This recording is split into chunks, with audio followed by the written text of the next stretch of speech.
So I guess a little bit more from the last one as well. If you listen to the whole thing, good job. Um, if not, you might want to go back and watch it.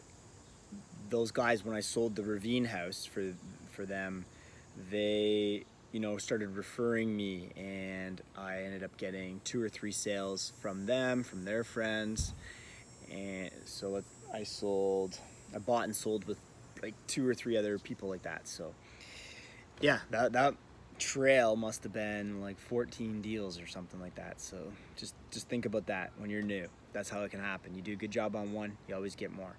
So I'll sure sold all those ones, but I'll talk about another one. I had this army buddy, and they had a beautiful house out in south of my city, and oh, I hear you're in real estate, Jeff. Why don't you come out here and try to sell their house? But what they were really after was they liked that I had all my investment properties, and they thought we are just a young couple. We don't have kids, and they didn't want kids. We have this big house for what? One guy's on night shifts doing dispatch for our police, like on the phone, and then the other girl's working day shift at the school board.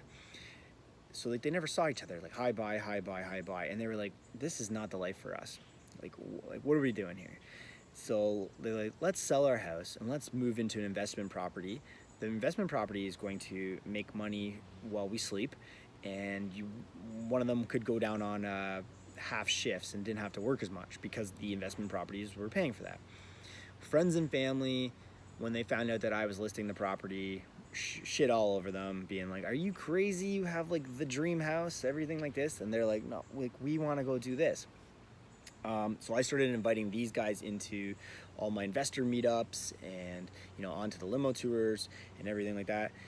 And they never, or the friends and family were just like, "He just wants your commission. That's all he wants." And I was like, I never got to speak to them, but this is what they had told me. So like they were defending me. Obviously I didn't. I'm like, I wouldn't just sell your house to put you in a bad position, because then I'm going to be an enemy. So, but the pressure's on again to sell their house for top money, because then they need the top money so that they can go buy all these investment properties. So they were in an area that it was hot, but not crazy hot. People weren't lining up for their house. They were a corner lot bungalow, and it was a nice place, but they definitely wanted a good dollar for it. I ended up getting them a decent offer. They were happy with it, and now the pressure's on to go find them a property. So we ended up finding them a fourplex, 4 units, on the east end of London, which is traditionally not a place where most people wanted to live in London, but they were like, let's sacrifice this for making money. So friends and family were shitting all over them, I'm sure, and we found a pretty cool fourplex, which was kind of like a house. So they loved host parties, so they could still host parties, and they had all these tenants that were around them in smaller units, and they had the bigger one. So slowly through time, I think they got the whole thing vacant. So they got the whole thing vacant, and I brought Matt McKeever out there. I brought my contractor buddy Dean out there, and I provided all this value to like kind of like show them like, this is a good buy. You should buy this.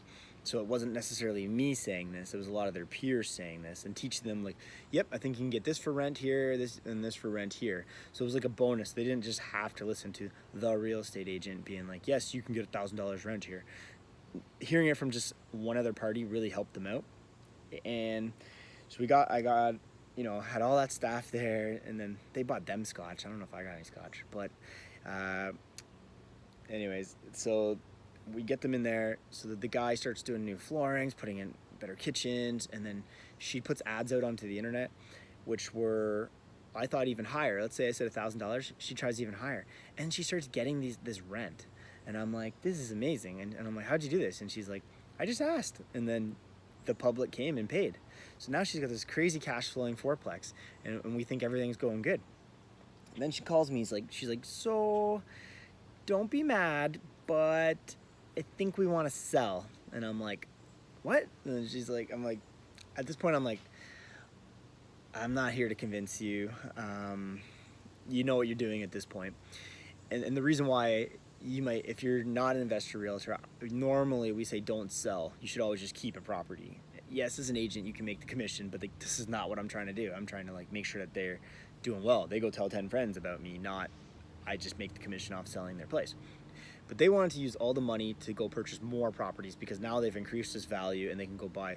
They thought, yep, we can live in this 2-bedroom, but now we can probably live in a 1-bedroom. And this is the way they were going. They were not a mansion, but like a mansion to this 4-plex living in a 2-bed. Now they want to like maybe live in a basement and a duplex and just have all the other units pay for their lifestyle. So we ended up selling, and we actually make them a lot of money on the sale. I put my brother on the deal. This is when I started adding Phil, because I started getting really busy. So my brother Phil went in on that, and then hopefully the plane's not bad here, but they were very demanding on lots of showings, so that's why I was grateful that Phil was there. And then they, at first asked me a lot, and then eventually Phil became like a very good agent and never had to really call me, just tell me like, yeah, we got this under contract. So they ended up, I got them a off market, another 4-plex cheaper in a up and coming neighborhood that the property had problems. So I knew from a landlord he was looking to sell. I was gonna put it on the limo tour, and I did, but then I was talking to them, and then they came to I said, well, I'm going through a walkthrough on Wednesday if you want to come. They were there, and then they had the offer in before the limo tour. So everybody on the limo tour was pissed off because they already had it under contract, and they're just like, let me know if it falls apart. So these guys close on it. She does the same thing. They get all these tenants out. They fix the place up, and she gets higher rent, and we're going to be putting that one on the market coming up.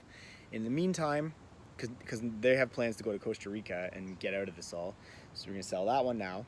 And in the meantime, we have got them another triplex. They've done the same thing. We just sold it 2 days ago, and they also bought 2 blocks over from me, and they live in a basement in a duplex, and they're killing it. They still have parties down there, and they have like some university people above them. So who knows? They'll probably sell that one one day too. And then they got another single family that they're going to turn into an Airbnb. So that was my Army connection, but it came from selling. They just saw that I do a lot of investments. They started asking about it. Their lifestyle did that. Not all the time you're going to have to sell like their normal home, but if you're into the investments, then they're just going to trust you, and you're going to be the guy who continues to get them all the other properties down the way. So yeah, from selling their beautiful house to like 4, 5, 6 other transactions. Crazy stories. All right, catch you guys on the next video.